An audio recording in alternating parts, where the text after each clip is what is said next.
Hello everyone, it's lunchtime at eVTOL Insights North America conference here in sunny Palo Alto. Delighted to be joined by Michelle Olson from Lambert. Always a pleasure talking to you as well, Michelle. How have you found the event so far? So I was a little bit tardy because I took a flight today, but only an hour. So I missed Sergio, which I was really bummed about, but he's a good friend, so I can catch up with him. The panelists and the keynotes have been invaluable, and what I've liked about them is this is an audience of people who are in the know, but everyone's dropping news. So they're telling us things that we may not have heard about or read about yet. And that's why we come to conferences like this, right? So that we stay updated on the industry and on what's happening in advanced air mobility. So it has delivered in spades. Excellent stuff. And for those of our audience who don't know, Michelle does an incredible job in Arizona, in Phoenix in particular. If you didn't listen to the podcast that we did a couple of months ago, please do listen to it. But can you talk to our audience a bit more about your work in Arizona? Because I think it really is invaluable to the advanced mobility space too. So it's interesting. So I'm not an aerospace engineer, unlike a lot of the folks here. I'm a public relations, communications person and advocate for this industry. I've worked in it, had many clients that are in the industry, from OEMs to the vertiport developers.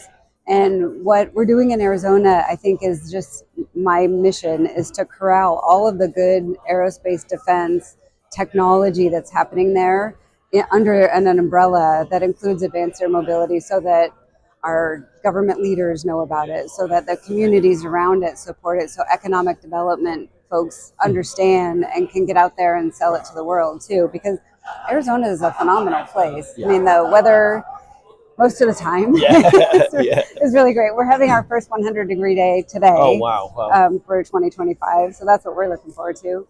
But I'm in Palo Alto, so I don't care. No, and I think you make a really good point with Arizona as one of the states that's doing a lot of work with AAM. And we touched upon it in our podcast, and I think before we'll have a discussion later today about the stakeholder engagement as well. So how important is that from your perspective? And what are you seeing now? Because it's going to happen in the near future, so they need to kind of get on board with it sooner rather than later, don't they? Yeah, that original Uber Elevate theme is closer than you think. Like, that's kind of the mission that I've been talking about with folks. Like, it's coming. The aviation community has been developing these vehicles for decades.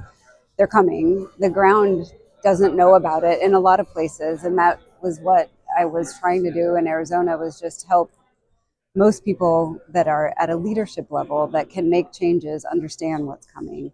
So a good thing is we did introduce our first Senate bill, that was Senate Bill 1307, to just kind of get that infrastructure started and create a committee and do all of the background to kind of advance this. There was one provision in that required our Department of Transportation to have a full-time person to kind of coordinate all the efforts. Well, the Senate passed it, the House struck it down until that person is named. And there's no funding at DOT with our current economic climate and our government to put that in place. So now we're sitting in a little bit of limbo with and this is hot news as of today. Wow. So I'll talk about it a little bit in my panel, because I think it's probably emblematic of things that could happen in other states as well. But the state is enthusiastic. Our governor has put into place more intent focus on our it's the IAB, the Autonomous Mobility, Institute for Autonomous Mobility. So Waymo and all of that's going on. They're expanding it to include air. The mayor has indicated where she wants to see the first vertiports. Like, she's doubled down on it.